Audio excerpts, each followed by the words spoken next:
Jadi gini, Pak Sedisan Silali, ini tantangan kepada kepala asrama ini ya. Siap. Bagaimana tantangan yang dihadapi Bapak selama ini di asrama ini? Ya, tentu yang menjadi tantangan utama itu adalah bagaimana terus menjaga legasi almarhum Bapak TB Silalahi ini ya.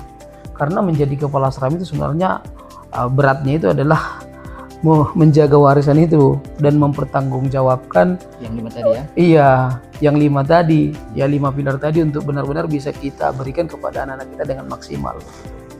Namun kalau tantangan sehari-hari tentu mungkin ya lebih ke bagaimana sih memastikan anak-anak ini benar-benar bisa terlayani dengan maksimal selama 7 kali 24 jam begitu. Kira-kira gimana pertemuan Bapak Sedisan Silali atau Pamong kepada anak-anak? Ya kalau kita di sini karena memang ini asrama ya, jadi hampir setiap hari kita bisa bertemu. Dan segala upaya dan semaksimal waktu yang kita miliki itu selalu kita upayakan untuk bisa memperhatikan setiap pertumbuhan dan perkembangan anak-anak kita begitu. Dan bahkan itu kita lakukan tidak hanya contohnya sampai jam 5 jam kerja begitu. Karena memang kita juga pamong, seperti saya sendiri kepala asrama tinggal di asrama, jadi 24 jam itu kita lakukan pengawasan. Jadi apa harapan Bapak ke depannya tentang Yayasan Tunas Bangsa ini atau ini disebut juga asrama Yasop? Ya harapan saya adalah untuk asrama ini kiranya juga terus Tuhan sertai ya. Di tengah-tengah dinamika yang saat ini mungkin terjadi ya. Karena mungkin pada saat ini banyak orang sudah mulai melupakan sejarah daripada asrama Yayasan Tunas Bangsa Soposurung atau asrama Yasop ini begitu.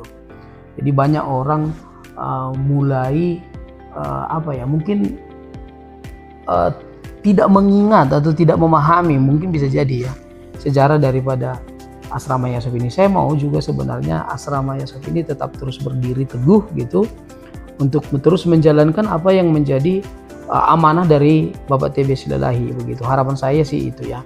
Dan bahkan mungkin menurut saya jika Tuhan berkehendak asrama Yasop ini tidak hanya contohnya menampung 120 perangkatan gitu. Bahkan kalau bisa lebih begitu. Atau mungkin bukan hanya di Baligi kali ya. Kalau Tuhan berkehendak mungkin kita bisa membuka semacam asrama seperti ini mungkin dengan sekolah-sekolah SMA di Provinsi Tapanuli Utara ini mungkin ya bisa mungkin ke daerah Tapanuli Utara atau kemana begitu. Karena memang apa yang sudah kita kerjakan kurang lebih 36 tahun kita bisa melihat hasilnya.